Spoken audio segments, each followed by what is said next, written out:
Y finalmente llegó el momento, todo concluye al fin, nada puede escapar. Última y necesaria express. Fue un placer trabajar con ustedes. Al final del video, por favor, aparezcan en cámara, que la gente siempre pregunta. ¿Qué tal? Me agarran acá, laburando. Por última vez, al menos por un tiempito. La fiebre amarilla anteriormente era conocida como enfermedad del vómito negro a raíz de las hemorragias de ese color que causaba este virus, además de alguna que otra cosita como por ejemplo diarrea también de color negro. En 1870 aproximadamente Brasil tuvo una epidemia atroz de fiebre amarilla que, por si no sabías, se transmite a través de los mosquitos, es decir, un mosquito pica a una persona infectada y de ahí en adelante a todas las personas que ese mosquito pique va a infectar con fiebre amarilla.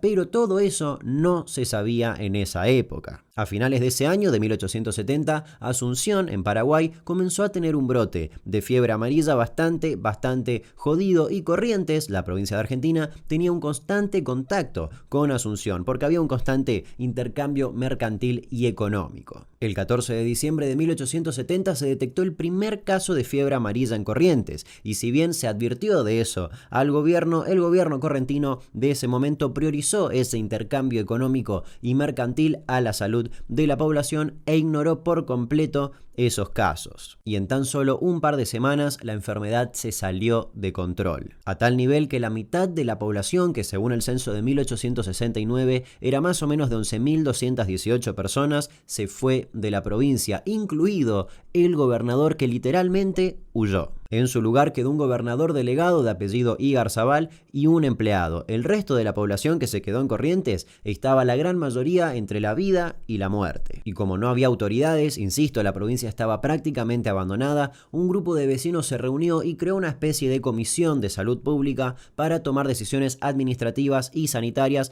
para intentar controlar esta epidemia. Y lo terminaron logrando, pero en el camino murieron unas 2.000 personas. Pero semanas después, a finales de enero de 1871, otra ciudad también se vería gravemente afectada por la fiebre amarilla, la ciudad de Buenos Aires. Ciudad que en ese momento tenía unos 190.000 habitantes, de los cuales al menos la mitad eran inmigrantes extranjeros. Las 3 primeras muertes por fiebre amarilla se detectaron un 27 de enero en 2 conventillos de San Telmo, lugares donde se combinaban la pobreza, la falta de higiene y el hacinamiento. Es más, hasta hay registros de dónde ocurrieron, en los conventillos que estaban ubicados en ese momento en las calles Bolívar 392 y Cochabamba 113. Sin embargo, fueron ignorados por completo. Es más, los 3 certificados de defunción decían o gastroenteritis o inflamación en los pulmones. Cuando se descubrieron estos casos, se informó a la Comisión Municipal de Salud de la ciudad, pero ellos decidieron no informar sobre esto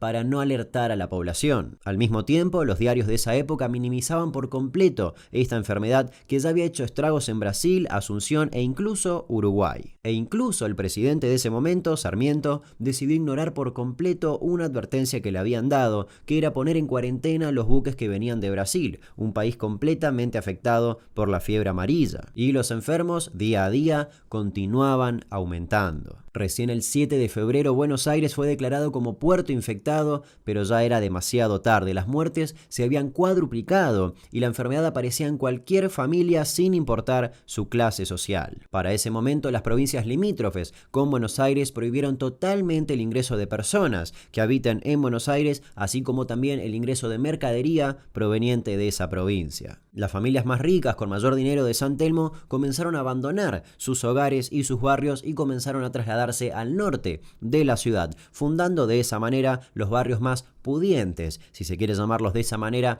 que hay hoy en día en Buenos Aires, como San Fernando o San Isidro. Lo que explica el por qué hoy en día, si caminás por el barrio de San Telmo, encontrás esas casas gigantes que en ese momento se fueron convirtiendo en conventillos para inmigrantes. Otras familias, también de alto poder adquisitivo, comenzaron a trasladarse a otros barrios como Belgrano o Flores, donde en ese momento tenían sus casas quintas. Para marzo de 1871 la epidemia era completamente incontenible. Ya había por día unos 100 muertos o más. Los carros de basura comenzaron a transformarse en carros fúnebres y los cuerpos comenzaron a ser enterrados en terrenos que quedaban en Chacarita, en un lugar que justamente pasaría a ser el cementerio de la Chacarita. Y como dije anteriormente, en ese momento momento se desconocía por completo que esta enfermedad se transmitía de mosquito a humano. Se pensaba que era una enfermedad miasmática, un término que ya usamos un montón en estos videos. Se pensaba que los enfermos emanaban una especie de vapor tóxico que era lo que contagiaba a las otras personas. Y por eso es que seguramente alguna vez escuchaste a algún abuelo o abuela decirte que por eso las casas antiguas tienen techos muy altos, porque se pensaba que de esa manera ese miasma, ese humo tóxico se iba para arriba y se mantenía alejado de las personas, algo totalmente inchequeable. Y por esa razón también, si caminabas por San Telmo en 1871,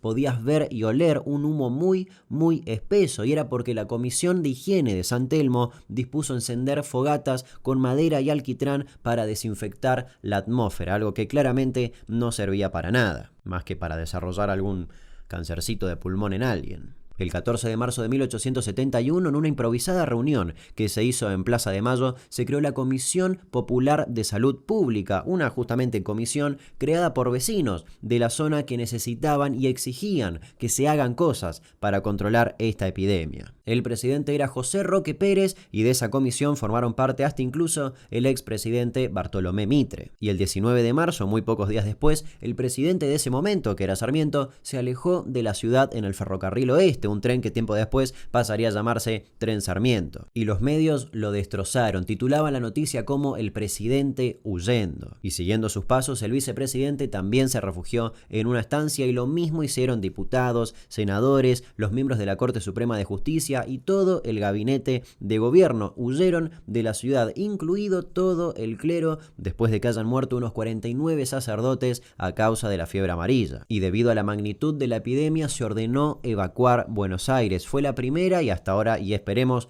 única vez que se ordenó algo así. Todo se paralizó por completo, cerraron bancos, comercios, escuelas, absolutamente todo. La población se vio reducida a aproximadamente 40.000 personas. En abril de 1871 se registró el pico más alto de muertes en un solo día, 563, un montón teniendo en cuenta que por día en Buenos Aires morían aproximadamente 20 personas. Y la Comisión Popular, esa que se creó improvisadamente en Plaza de Mayo, formada por los vecinos, por Bartolomé Mitre, que parecía venir a salvar absolutamente todos de esta epidemia, lo primero que dijo fue que todo era culpa de los inmigrantes y puntualmente de los italianos porque eran sucios y pobres. Empezaron a clausurar los conventillos, prendían fuego las pertenencias de los inmigrantes y los dejaban en la calle. Los italianos iban al consulado queriendo escapar de la ciudad, no solo por la epidemia, sino porque ahora los culpaban de esa epidemia. El ejército incluso cercó las zonas infectadas y no permitían que la gente vaya a zona norte, donde se habían trasladado las familias más ricas. Y recién a mediados de abril, con unas 13.600 muertes aproximadamente, porque nunca se supo muy bien cuál era la cifra real, algunos diarios incluso decían que eran 22.000 o muchísimas más, todo comenzó a calmarse. En primer lugar, justamente por la huida de la gente. Al haber tan poca gente en la ciudad, era muy difícil que un mosquito infectado encuentre a otra persona para picar o que un mosquito justamente pique a una persona infectada. Y en segundo lugar, porque las temperaturas más frescas hicieron que los mosquitos vayan desapareciendo. Y de esa manera todo se fue disipando. Más o menos en mayo de 1871, la ciudad comenzó a tener su actividad habitual. Y esta epidemia que hizo que Buenos Aires y Corrientes queden prácticamente abandonadas, trajo algunas mejoras. En primer lugar, evidenció que, sobre todo Buenos Aires, teniendo en cuenta su cantidad de población, tenía pésimas condiciones de higiene y eso provocó algunas mejoras estructurales. Cabe aclarar que antes de la epidemia de fiebre amarilla, Buenos Aires había sido azotada por una epidemia de cólera. Y en 1874 se comenzaron a hacer obras de red de agua corriente, así como también las obras cloacales. Y respecto a la fiebre amarilla, recién en 1881 el cubano Carlos Finlay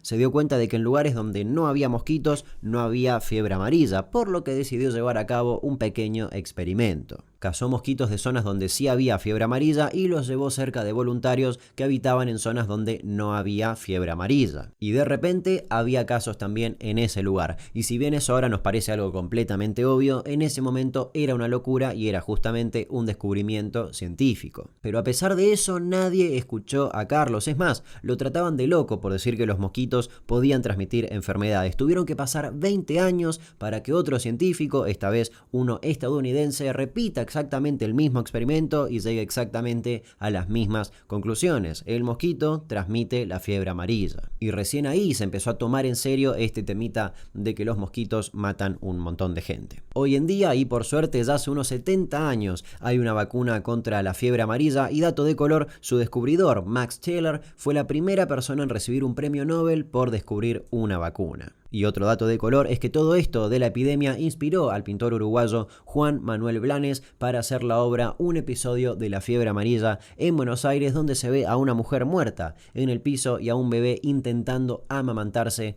con su cadáver. Y esa es la historia de cuando Buenos Aires y Corrientes quedaron prácticamente abandonadas por una epidemia. Quiero agradecer al señor Tomás García, que fue quien me inyectó la curiosidad por esta historia mientras caminábamos por las calles de San Telmo, y justamente me mencionó eso de las casas enormes que llaman mucho la atención, que anteriormente eran de gente rica y pasaron a convertirse en conventillos cuando justamente sus dueños huyeron a la zona norte de la ciudad.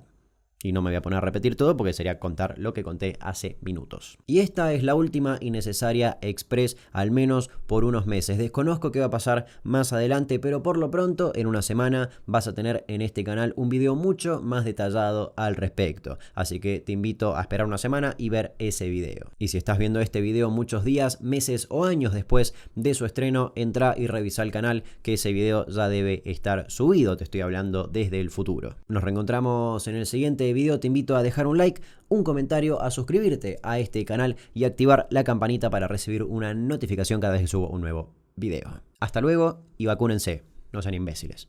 Chao. Fiebre amarilla, muerte ansiosa por beberte toda el agua de este río, corazón.